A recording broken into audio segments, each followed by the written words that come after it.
ఒకసారి వెలుగులో మనం ఒక వార్త చూద్దాం. మేడిగడ్డ దగ్గర బీఆర్ఎస్ ఓవర్ యాక్షన్. 2000 మందితో బ్యారేజ్ పైకి వచ్చి హంగామా, అంతమంది ఒకేసారి వెళ్ళడం కుదరదన్న పోలీసులు, అరగంట సేపు తోపులాట, తోసుకొని ముందుకెళ్లిన లీడర్లు, పోలీసులు బీఆర్ఎస్ మహిళా కార్యకర్తలకు గాయాలు, కుంగిన పిల్లలను చూడకుండానే 5 నిమిషాల్లో వెనుదిరిగిన కేటీఆర్, అన్నారం బ్యారేజ్ని కూడా పరిశీలించకుండానే రిటర్న్. ఒక్క గేట్ వద్ద సమస్య ఏర్పడితే 1,00,000 కోట్ల అవినీతి అంటారా కేటీఆర్, అఖిలపక్షం పెడితే సలహాలు ఇస్తాం హరీష్ రావు. సో ఇక్కడ మేడిగడ్డకు సంబంధించి కూడా వీళ్ళు వార్త వేయడం అనేది జరిగింది.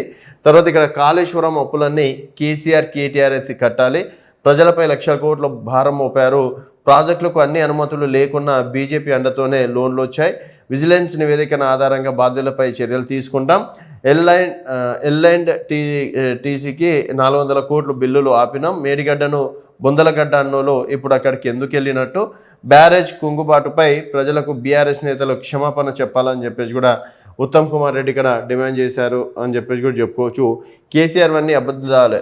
పాలమూరుకు సంబంధించి కమిషన్ల కోసం రాయలసీమ లిఫ్ట్కు పర్మిషన్ ఇచ్చిండు వంశేంద్ర రెడ్డి, కుంగిన మేడిగడ్డను చూసేందుకు బీఆర్ఎస్ నేతలు ఏం మొహం పెట్టుకుని వెళ్ళారని ఫైల్, కాంగ్రెస్ ఎమ్మెల్యేతో కల్వేనా ఉద్దండపూర్ రిజర్వాయర్లు సందర్శించడం అనేది జరిగింది. సో ఇట్లా బీఆర్ఎస్ నేతలు అయితే ఒకటే పిల్లర్ కుంగింది, దాన్ని మరమ్మతులు చేస్తే సరిపోతుందని చెప్పేసి వాళ్ళు ఆపడం, వీలుండేసి 1,00,000 కోట్ల అవినీతి జరిగిందని చెప్పేసి కాంగ్రెస్ నేతలు చెప్తున్నారు. సో మొత్తానికి దానికి సంబంధించి ఎలాంటి మరమ్మతులు చేయాలో అది చేస్తే బెటర్ అని చెప్పేసి కూడా ఒక రకంగా చెప్పుకోవచ్చు.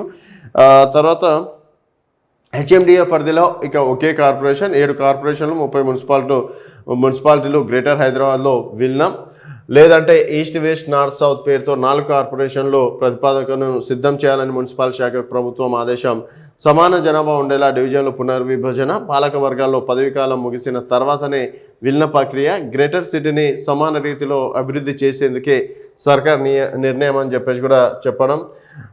తర్వాత చూసుకున్నట్టయితే